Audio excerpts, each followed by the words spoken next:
आपण विसरून जातो ना. केले कर्म झाले तेची भोग आले, आपण भोगतो, सुखाचे तरी भोग भोगतो, दुःखाचे तरी भोगतो, पण काय केलंय विसरून जातो. दुसऱ्यानं कोणीतरी आपल्याला गायडन्स करावं लागतं, रूट गाईड असतो.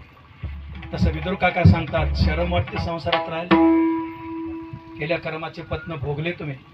ज्या भीमानं 100 मुलं तुमचे मारले, अजून संसार गोड वाटतो. सांग काय करू ते, सांगा मी काय करू, असे भावगीत आहे. काय करावं सांगा.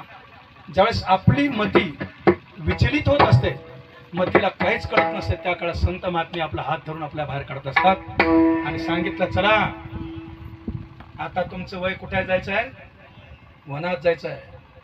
कोणता आश्रम आहे तो, वानप्रस्थ आश्रम आहे.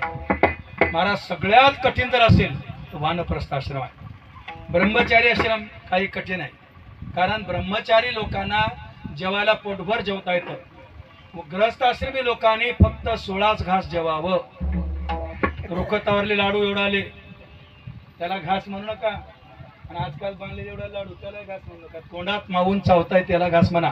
16 घास जेवायची परवानगी आहे ग्रहस्थी माणसाला. धर्मसिंधू काढून बघा, श्लोकासहित सांगतो. वानप्रस्थी माणसाला जेवायचंच नाही, रानात घरून निघालं. वानप्रस्थी धर्म संयोगी वियोग, दोघं पती पत्नी संयोगात राहायचं, पण वियोगाचं सुख भोगायचं आणि सकाळी रात्री झोपायचं. त्याच्यामध्ये सांगितलं, पहिल्या महिन्यामध्ये 8 दिवसाला एकदा अन्न खायचे, कोण्या गाव लागलं तर गावात जाऊन भिक्षा मागून.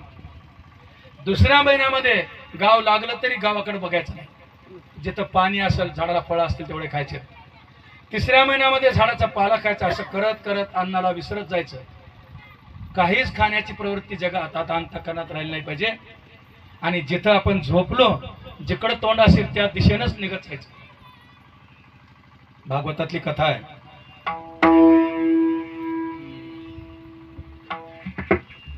राजा काय नाव ते निघाले सरळ पश्चिम दिशेला.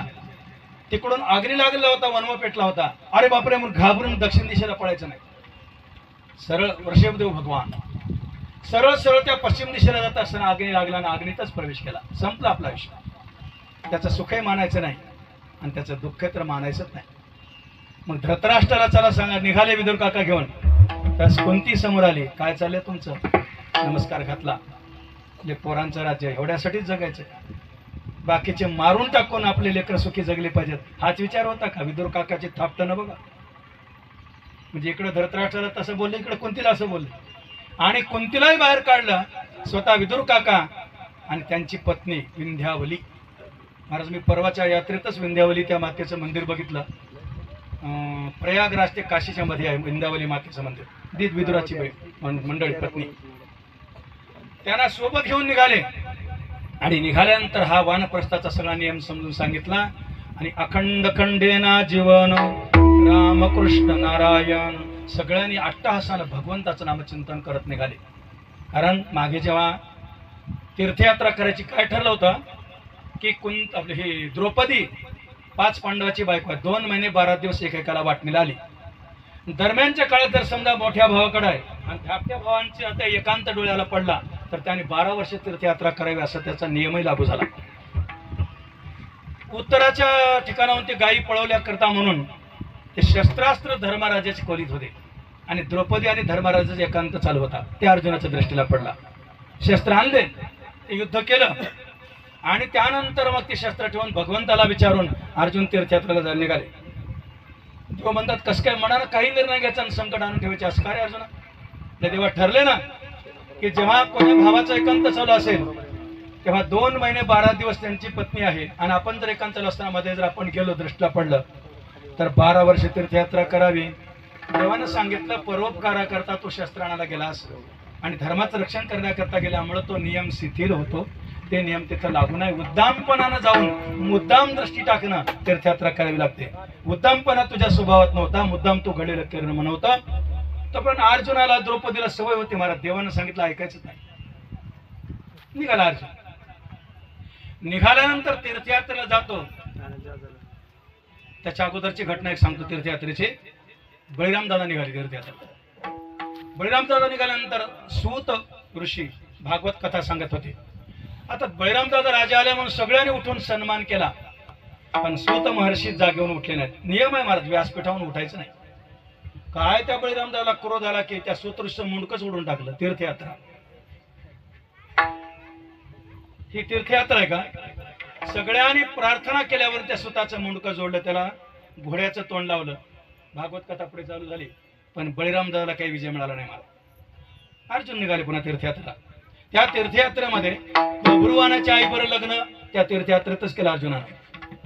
आणि संन्यास घेऊन निघत असताना आता सुभद्रेचा अपराध काय ते सांगतो. मुलगा मरण्याचं कारण, त्या सुभद्रेला भगवंताने, महाराज वयात आली असती तर काय होते, पण तारुण्याची इच्छा प्रगट करू नये. माझं लग्न करा म्हणून बापानं शहाणपणानं मुलाचं लग्न करून मोकळं व्हावं, पण कार्ट्यानं म्हणे बाबा माझं लग्न केव्हा करतो. सुभद्रेची तीच चूक झाली. अर्जुनाला बघितल्यावर भाळली, आय लव्ह यू, आणि भाळल्यानंतर त्यालाच करून घ्यायचा हट्ट धरल्यामुळं बळीराम दादाच्या देखत बोलायची सोय नव्हती. म्हणून कृष्ण परमात्मा अतिशय लाड करतो सुभद्रेचा. आणि सुभद्रेने विचारलं, दादा माझ्या मनात बसलाय तो, पण देव म्हणतात संन्यासी आहे ना, संन्याशावर लग्न कसं होईल. पण भगवान परमात्म्यानं सुभद्रेचा हट्ट पुरवण्याकरता पुढे शास्त्र काही फळ देऊ सांगितलं. आणि ज्ञानेश्वर महाराज ओविलितात, संन्यासीत्वा होनी सोडून नेली माझी भगिनी. अर्जुनाला अपराध तो घडला तीर्थयात्रेतला, आणि सुभद्रेला पळून जाण्याचा अपराध घडला. म्हणून अभिमन्यूला मारलं देवाने. विठ्ठल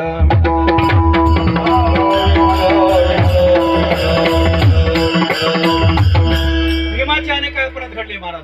म्हणून तर बर्बरिक नावाचा मुलगा मारला, बब्रुवान मारला, अजून कोणता किती मुलं मारले. आणि मग त्या कौरवाने प्रश्न विचारला, 100 मुलं मारायचा तो संकल्प होता काय. भगवंताने सांगितलं, माझं शत्रुत्व तुम्ही पत्करत होता तरी मी तुम्हाला सांभाळे, पण ज्याने मला जीवदान दिला ना, पहिला बघा सुभद्रा माझी सख्खी बहीण, मारला की नाही मुलगा तिचा, मेला की नाही.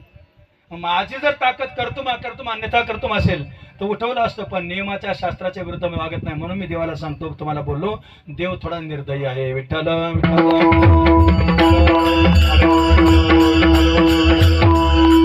भगवान परमात्म्याकडे हित मागण्याचा अधिकार सरासरी जीवाचा होत नाही. जे मुक्त स्थितीला परमात्मा स्वरूपाला पावले त्यांनाच मागण्याचा अधिकार आहे. म्हणून प्रस्तुत अभंगात पहिल्या चरणात मागितलं आणि आदेश केला, जेणे माझे हित होईल तो पाव. मग हित म्हणजे काय आपण थोडं बघून आलो की भगवान परमात्म्याचं चिंतन करणं. त्याच्यापेक्षा थोडी पुढची पायरी अजून जर विचार केला तर गर्भवासात असताना जो दुःखी जीव असतो आणि भगवंताला प्रार्थना करतो, एक वेळ करी या दुःखा वेगळे दुरिताचे जाळे उगव.